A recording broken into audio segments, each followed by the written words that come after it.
अस्सलाम वालेकुम, welcome back. I am Sain Sajid और इस वीडियो के अंदर हम देखते जा रहे हैं कंप्यूटर 101। इसका पास पेपर 2020 का उसके शॉर्ट क्वेश्चन हम इस वीडियो के अंदर देखने जा रहे हैं। तो हमारे पास टोटल इस साल 10 शॉर्ट क्वेश्चन थे। 2 नंबर का एक क्वेश्चन था, टोटल 20 मार्क्स इसके थे। पहला क्वेश्चन था कि differentiate between the analog and digital computer. तो ये एक मैंने छोटा सा टेबल बना दिया और इसके अंदर डिफरेंशिएट किया। जो एनालॉग कंप्यूटर होता है, it provide us continuous values, ये लगातार वैल्यूज देता है, इसमें कोई गैप नहीं होता। और डिजिटल कंप्यूटर जो है, it provide us discrete values के अंदर गैप होता है। लाइक एक के बाद 5 दे दे, 10 दे दे, 50 दे दे। और ये क्या होता है, 1 के बाद 1.1 भी देता है, 1.2 भी देता है, 1.3 भी। इस तरह डेसिमल के अंदर भी ये सीक्वेंस में वैल्यूज देता है। फिर इसके बाद सेकंड डिफरेंस क्या है कि एनालॉग कंप्यूटर जो होते हैं represent physical quantities in form of wave और इन कंटिन्यूस फॉर्म। के जो फिजिकल क्वांटिटीज होती हैं ये उसको वेव की फॉर्म में हमें रिप्रेजेंट करता है। आपने हार्ट बीट को देखा होगा, कंप्यूटर पे अगर दिखाई जाती है तो बिल्कुल वेव की फॉर्म में वो हमें नजर आ रही होती है। जबकि जो डिजिटल कंप्यूटर होता है इसमें फिजिकल क्वांटिटीज जो है with the help of symbol और नंबर हमें नजर आती है। जिस तरह आजकल के मोबाइल के ऊपर आप टाइम देखते हैं तो नंबर्स में नजर आता है। ठीक है। पहले वक्तों में अगर हम बात करते हैं तो पहले घड़ियां भी होती थी, तो वो सुई वाली होती थी, वो एनालॉग वॉचेस होती थी। अब जो है वॉचेस जो हैं वो डिजिटल होती हैं और वो हमारे पास जो है नंबर्स के अंदर काम करते हैं। इसकी कोई स्टेट नहीं होती एनालॉग कंप्यूटर की, जबकि जो डिजिटल कंप्यूटर होता है इसकी दो स्टेट्स होती हैं, ऑन या ऑफ। जो एनालॉग कंप्यूटर है they are difficult to use, और जो डिजिटल कंप्यूटर है they are easy to use. अगर आपने अभी तक मेरा YouTube चैनल सब्सक्राइब नहीं किया तो जल्दी से youtube.com ओपन कीजिए और हुसैन साजिद का चैनल सर्च कीजिए और इसको सब्सक्राइब कीजिए। इसका user name Hussain Sajid official है। Same user name Facebook page का भी है, इसको भी लाइक कीजिए। इंस्टाग्राम पे भी सेम यूज़र नेम है, इसको भी फॉलो कीजिए। आपका कोई भी क्वेश्चन हो या फाइल चाहिए हो, मोस्टली आप इंस्टाग्राम पे मांग लेते हैं, तो ये गिवन नंबर है, इस पे व्हाट्सएप किया करें तो आपको वहाँ पे फाइल मिल जाएगी। इंस्टाग्राम पे फाइल शेयरिंग की ऑप्शन नहीं होती। बैक टू द टॉपिक हम चलते हैं और सेकंड क्वेश्चन के ऊपर बात करते हैं कि इलेक्ट्रॉनिक बैंकिंग क्या होती है। ऑनलाइन बैंकिंग को हम इलेक्ट्रॉनिक बैंकिंग, इंटरनेट बैंकिंग या होम बैंकिंग भी कहते हैं।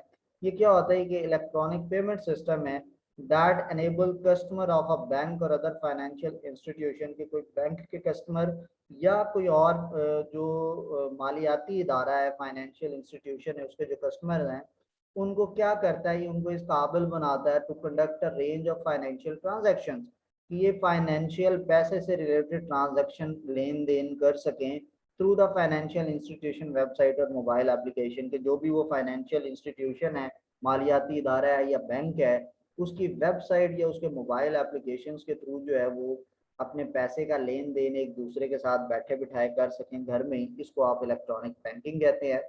What is the function of control unit. Control unit basically क्या होता है, अभी हमने जो है ये आगे लॉन्ग क्वेश्चंस में भी देखना है।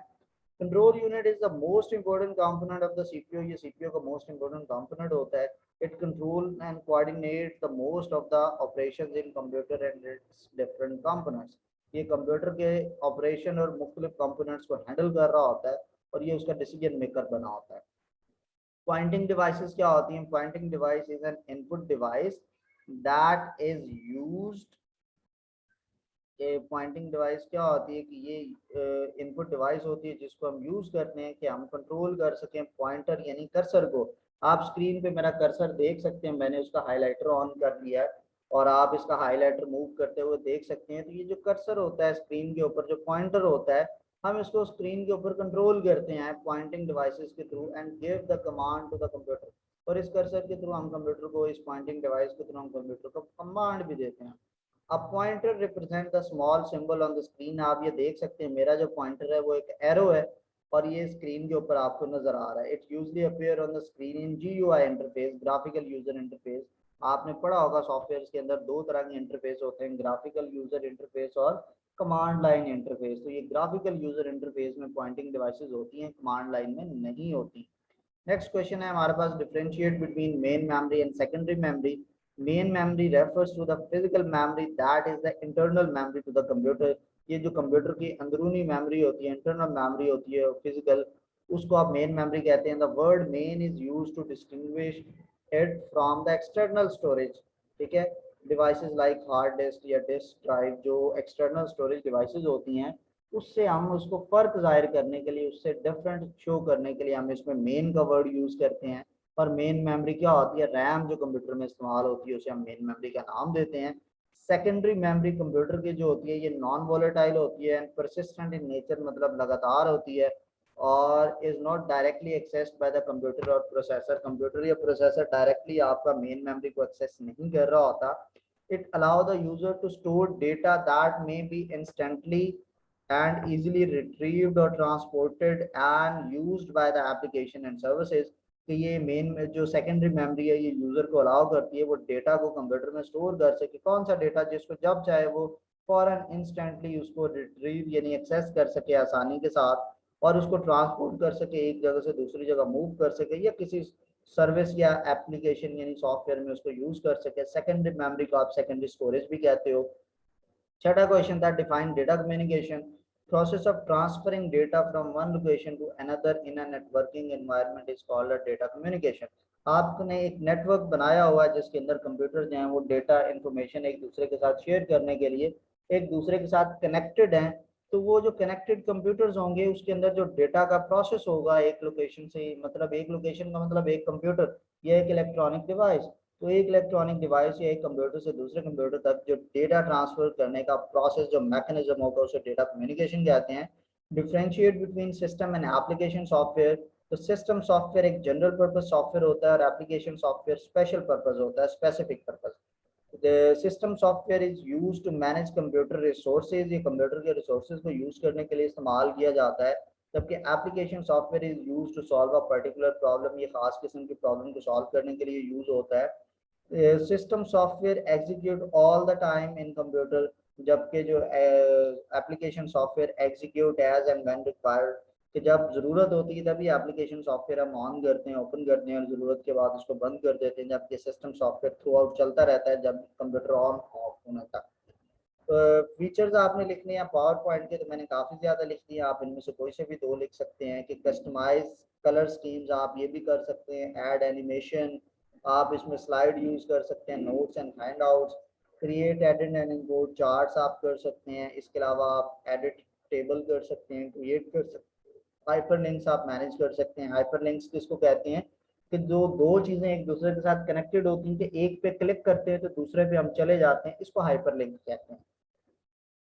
डेटाबेस मैनेजमेंट सिस्टम क्या होता है, कि a database management system is essentially nothing more than a computerised data keeping system, कि कंप्यूटर के जरिए डेटा को मैनेज करना, डेटा को कीप करना, इससे ज़्यादा डेटाबेस मैनेजमेंट सिस्टम कुछ भी नहीं है। तो यूजर्स होते हैं उस सिस्टम के जो उसको इस्तेमाल करते हैं, they are given facilities to perform several kinds of operations, कि उनको फैसिलिटीज दी जाती है कि वो मुख्तलिफ किस्म के कंप्यूटर इस तरह के जो डेटाबेस सिस्टम होते हैं उसके ऊपर मुख्तलिफ किस्म के ऑपरेशंस जो है वो परफॉर्म कर सकते हैं। और इसके अलावा for either manipulation of data in the database और the management of data structures itself, तो डेटाबेस का जो स्ट्रक्चर होता है उसको मैनेज करने के लिए भी ये यूज किए जा सकते हैं, या फिर ये जो है डेटाबेस को मैनिपुलेट करने के लिए भी, उसको मैनेज और मैनिपुलेशन दोनों के लिए हम इसको यूज कर सकते हैं। मैनिपुलेशन मतलब क्या होता है, हम उसको हैंडल कर रहे होते हैं, ठीक है, और उसके साथ डील करना, उसको चलाना, इसको मैनिपुलेट करना कहते हैं, और मैनेज करना जो होता है वो उसके मुख्तलिफ इश्यूज को हैंडल करना। What is active and passive cell in Microsoft Excel, तो एक्सेल जो होता है उसके अंदर जो हर एक सेल होता है, तो जिस सेल पे आप क्लिक करते हैं ताकि वहां पे आप डेटा एंटर कर सकें उसको आप एक्टिव सेल कहते हैं, और जिनके ऊपर आपने क्लिक नहीं किया होता तो वो आप ऑब्वियसली उसमें जो भी टाइप करेंगे वो एंटर भी नहीं होगा, वो सारे पैसिव सेल होंगे। तो एक वक्त में जिस एक सेल के अंदर आप डेटा एंटर कर रहे होते हैं वो एक्टिव सेल होता है, बाकी सारे पैसिव सेल होते हैं। The cell that is not currently selected is called passive cell, ठीक है। और when the data is entered into the worksheet it enters in the active cell of the worksheet, कि जब आप डेटा एंटर करते हैं जहां पे आप तो वहां पे क्लिक करते हैं तो वो एक्टिव वर्कशीट बन जाती है, और दूसरे वाली जो होती हैं वो आपके पास पैसिव वर्कशीट्स बन जाती है। ये हमारे शॉर्ट क्वेश्चन थे। आपका कोई भी स्टिल क्वेश्चन तो आप मुझे ईमेल कर सकते हैं, ये मेरे इंस्टाग्राम फेसबुक का यूज़र नेम है, आप यहाँ पे भी कांटेक्ट कर सकते हैं, और मेरे इंस्टाग्राम अकाउंट के ऊपर मेरा व्हाट्सएप नंबर मेंशन है। आप फेसबुक पेज के ऊपर भी इधर क्लिक करेंगे तो आप व्हाट्सएप पे चले जाएंगे। आपका कोई भी क्वेश्चन हो तो आप मेरे से यहाँ पे पूछ सकते हैं। आपसे इंशाल्लाह अगली वीडियो में मुलाकात होती है। तब तक दीजिए इजाजत, अल्लाह हाफिज।